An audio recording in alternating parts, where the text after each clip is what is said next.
कहाँ जाना है अनामिका, कुछ बता दो।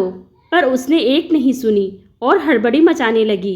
ठीक है चलती हूँ, कहते हुए मैंने पर्स उठाया और घर का ताला लगाकर अनामिका के साथ बाहर आई।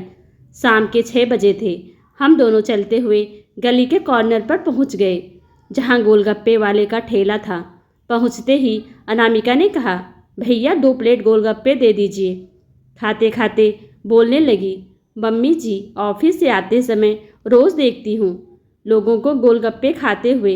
मेरा भी मन करता था, पर अकेले तो खा नहीं सकती हूँ ना, इसलिए आज मैं आपको खींच कर लाई हूँ।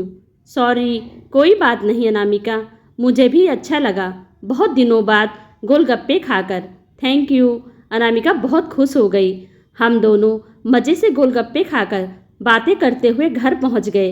यह मेरी बहू थी। उसे शादी करके हमारे घर आए हुए 10 साल हो गए। हम दोनों ने अपना इतना अच्छा तालमेल बनाया कि बिना किसी नोक-झोंक के हम आराम से आगे बढ़ते जा रहे हैं, जिससे घर की शांति में खलल ना पड़े। जब कभी समय मिलता तो मैं और अनामिका बैठकर टीवी देखते। तब महेंद्र हंसते हुए कहते थे, यह क्या बात हुई, सास बहू को तो लड़कर अलग अलग कमरों में मुंह फुलाकर बैठना चाहिए, पर आप दोनों एक ही कमरे में बैठकर सीरियल देख रहे हैं। अनामिका कहती थी, पापा जी रिश्ता वही, सोच नहीं है। जब भी हम दोनों को मौका मिलता था हम शॉपिंग पर निकल जाते थे। एक बार ऐसा हुआ कि अनामिका काउंटर पर पैसे भरने गई और मैं वहीं की एक कुर्सी पर बैठकर उसका इंतज़ार कर रही थी। वहाँ खड़े एक आदमी ने कहा, अम्मा वह आपकी बेटी है क्या? मैंने कहा, बहू है। पीछे से आवाज़ आई, माँ देखो ना, वे दोनों सास बहू हैं, पर कितने खुश हैं ना। मेरी भी शादी ऐसे ही घर में कराना, जहाँ की सास मेरी दोस्त बनकर मेरे साथ रहे। मैं हंसने लगी और उस बच्ची को आशीर्वाद देते हुए कहा, तथास्तु। अनामिका आ गई और हम दोनों वहाँ से निकल गए, पर मुझको ऐसा लग रहा था जैसे कुछ आंखें अभी भी हमारा पीछा कर रही हैं। मैं सोचने लगी, कितने अरमानों से बच्चियाँ ससुराल आती हैं और अपने कड़वे व्यवहार से हम उनके सपनों को बिखेर देते हैं, जिन्हें बटोरने में उनकी पूरी ज़िंदगी भी कम पड़ जाती है। वही कड़वापन वे अपनी बहुओं को देती हैं। यह साइकिल की तरह चलता ही रहता है। कोई तो उस कड़वेपन को दूर करे, ताकि आगे की पीढ़ी खुशी से जिए और दूसरों को जीने दे। सोचते सोचते ही कब घर आ गया मुझको पता ही नहीं चला। कई बार लोगों ने अनामिका को भड़काने की कोशिश भी की थी कि अलग मकान लेकर चले जाओ, क्यों साथ में रहते हो, पर अनामिका ने तो उन्हें अनसुना ही कर दिया था। एक बार तो हद ही हो गई थी। महेंद्र की मामा की बहू और बेटा दोनों मिलने आए थे। बहू ने तो हमारे सामने ही अनामिका को नसीहत दे डाली कि अपने लिए स्पेस रखो और आराम से अकेले रहो।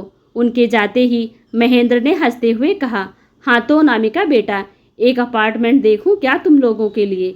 अनामिका ने झट से कहा, पापा जी ऐसे लोगों की बातों को एक कान से सुनकर दूसरे कान से निकाल देना चाहिए। यह उसके संस्कार हैं।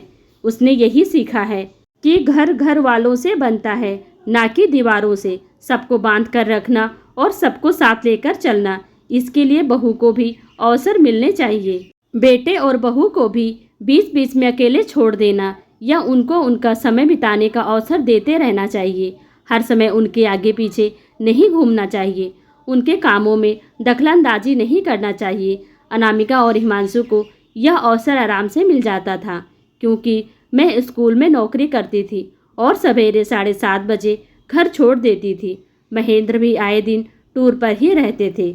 मेरी शादी के समय अपने सास के व्यवहार को देखकर मैंने यह निर्णय ले लिया था कि मैं अपनी बहू के लिए सास नहीं दोस्त बनूंगी।